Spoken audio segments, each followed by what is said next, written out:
قاضی فائز عیسیٰ سے متعلق خبریں آ رہی ہیں کہ وہ لندن سے بہت جلد اسپین چلے جائیں گے اور وہاں جو ہے اپنی رہائش اختیار کر سکتے ہیں، کیونکہ ان کی اہلیہ جو ہیں وہ اسپین کی رہائشی ہیں، ان کے پاس اسپین کا پاسپورٹ ہے۔ اب یہاں پر بہت سے صحافی، بہت سے لوگ جو ہیں وہ قاضی فائز عیسیٰ کے ساتھ ہوئے سلوک کی مذمت کر رہے ہیں اور اس کو برا کہہ رہے ہیں کہ قاضی فائز عیسیٰ کے ساتھ پاکستانیوں نے برا کیا ہے۔ اب آپ محیط پیرزادہ کی دوستو یہ کلپ دیکھیں، اس کے بعد جو قاضی فائز عیسیٰ کو سپورٹ کر رہی ہیں شاید وہ اس قوم سے معافی مانگ لے۔ آپ یہ سنیں محیط پیرزادہ کو۔ سب تو محض تمہید تھی۔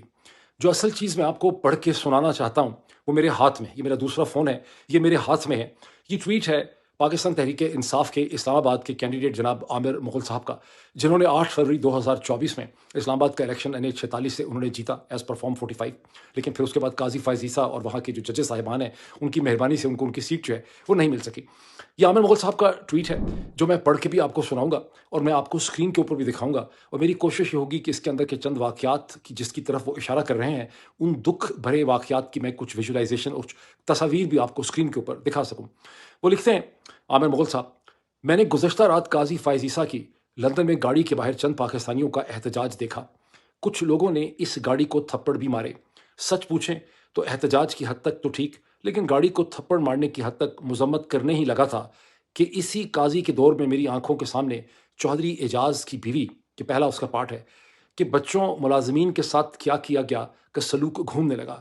میرے اپنے گھر میں 14 مارچ 2023 جب ابھی 9 مئی کا واقعہ بھی نہیں ہوا تھا، حملہ، گھر کا فرنیچر، گاڑی کی توڑ پھوڑ اور اپنے 5 معصوم بچوں کے اغوا اور ان پہ ساری رات تھانے پہ SP نوشیروان کے ہاتھوں تشدد اور پھر جیل بھیجنے کے مناظر میری آنکھوں کے سامنے گھوم گئے۔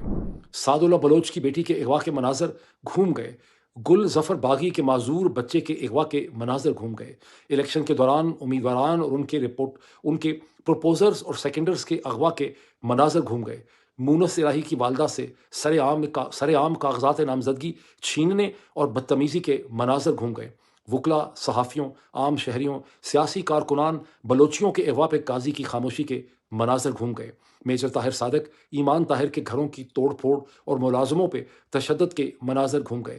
شفقت عباس ایوان، شوکت بھٹی سمیت لاتعداد کارکنان کے ساتھ بدترین ظلم فسطائیت کے مناظر گھوم گئے۔ 2 سال سے جیلوں میں بند چودھری اعجاز، محمود رشید، یاسمین راشد، عمر چیمہ کی بے بسی کے مناظر گھوم گئے۔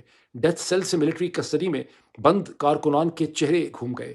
زرکا تیمور، نسیمہ احسان، قاسم رونجھو کے ساتھ کیے گئے ظلم و ستم کے مناظر گھوم گئے۔ فیاض جھچڑ کے بیٹے کے جسم کو پلاسوں سے نوچنے کا منظر گھوم گیا۔